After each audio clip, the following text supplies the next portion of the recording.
ዛሬ የሚደውልልኝም የለም። አይ ለምን እኔ አልደውልም? እንደው ሞት ጋር ነው የምደውለው። ሄሎ ሞት፣ እንዴት ነህ?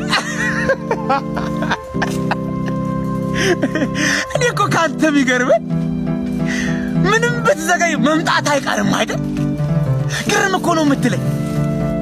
አንድ ጥያቄ ልጠይቅህ፣ አንተ ግን አትሞትም? ለነገሩ ቁልፉ በአምላክ እጅ ነው። አንተ ምን ስልጣን አለ? አሁን አንድ ነገር ነው ልነግርህ የደወልኩት። እባክህ ረሳንህ ነው የምልህ። ረሳንህ። እንደምትመጣ ዘነጋን መሰለኝ። ተጨካከንን። የተማረውም ባልተማረው ላይ፣ ያልተማረውም በተማረው ላይ፣ ድሃው በሀብታሙ፣ ሀብታሙ በድሃው ተጨካከን።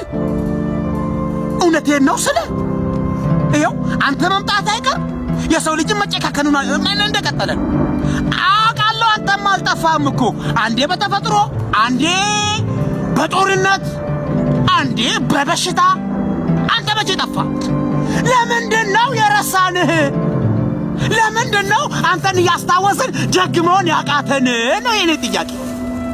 ወይ ንገረና፣ ወይ ንገረን። ድምፅ አውጣና ንገረና። እና እንዴት ነው የሚሆነው? እና ጭካኔያችን ይቀጥል፣ ክፋታችን ይቀጥል፣ አረመኔነታችን ይቀጥል ነው የምትለው? ቶሎ ነገሩ አንተ ምን ስልጣን አለ ሲጀመር? ቻው እስክትመጣ ቻው። እንግዲህ ቻው።